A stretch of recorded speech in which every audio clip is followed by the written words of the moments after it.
पूरा मामला ये है कि अभी कुछ दिन पहले आप लोगों ने देखा था कि एक बच्चे को, नितिन को, कुत्ते ने काट लिया था। उसके बाद इंजेक्शन भी लगवाया उसने समय पर, उसके बाद उसकी मृत्यु हो गई।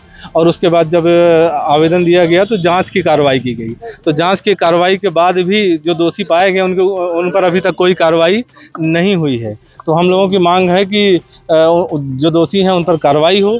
और हम लोग अस्पताल में हम हमेशा देखते हैं कि अभी जैसे दो दिन पहले का न्यूज़ थी कि 7 महिलाओं को ड्रिप देने के बाद उनकी तबीयत खराब हो गई। तो मतलब वहाँ की दवाइयाँ नकली आ रही हैं और प्रशासन उस पर ध्यान नहीं दे रहा है। स्वास्थ्य मंत्री हमारे हैं, उनकी जवाबदेही कुछ बनती है या नहीं बनती है। तो हम लोग नितिन के लिए प्रशासन से 1 करोड़ की मांग कर रहे हैं, और क्योंकि वो इकलौता बच्चा था उनके घर का, और उनके पिताजी के लिए एक शासकीय नौकरी की मांग कर रहे हैं। और जो अभी शासकीय अस्पताल हैं उनमें नकली दवाइयाँ जो आ रही हैं उनकी गुणवत्ता की जांच हो, और नकली दवाइयाँ बंद होनी चाहिए। और जितनी व्यवस्थाएं हैं, जैसे एम्बुलेंस वगैरह नहीं मिलती, वहाँ उपलब्ध नहीं होती हैं,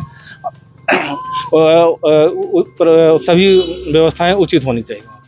डॉक्टर ने लापरवाही बरती है, उसमें एडमिट नहीं किया था उस दिन। हाँ, अब देखिए, हाँ, अब जैसे अभी इनसे जब जानकारी लेते हैं कि कुत्ते काटने से कितने लोग मरे अस्पताल में, तो ये होता है कि वो लोग कुत्ते जो जिनको रेबीज इन्फेक्शन हो जाता है उनको डॉक्टर लोग एडमिट ही नहीं करते हैं। तो वो कहते हैं हमारे पास इसकी कोई जानकारी नहीं है। जबकि इसमें अभी एक और जानकारी बाद में आई कि अगर गले के ऊपर कुत्ता काटता है तो एक इंजेक्शन और लगता है, और वो इंजेक्शन महंगा होता है। तो क्या वो इंजेक्शन यहाँ शासकीय अस्पताल में उपलब्ध नहीं था, या उपलब्ध था तो जानकारी मिल रही है कि उसे बेच दिया जाता है।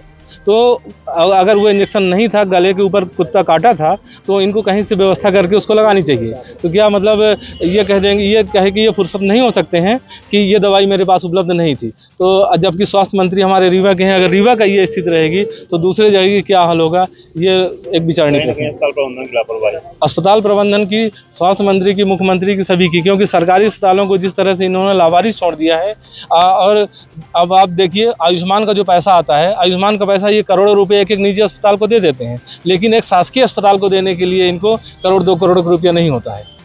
व्यवस्था नहीं सुधरेगी तो क्या करेंगे? व्यवस्था नहीं सुधरेगी तो हम लोग इसको, जो आज जो आंदोलन है, ये जन आंदोलन का रूप है। आज जितने लोग आए हुए हैं, ये कल से सब लोग अपने अपने गांव में, अपने अपने मोहल्ले में, अपने अपने वार्ड में पर्चा और इस तरह का बैनर लेके जाएंगे और लोगों को जागरूक करेंगे कि जब तक आप बोलोगे नहीं तब तक ये व्यवस्थाएं सुधरेंगी नहीं, और ये हम लोगों को इस तरह प्रताड़ित और हमारे परिजनों की इस तरह मौतें होती रहेंगी।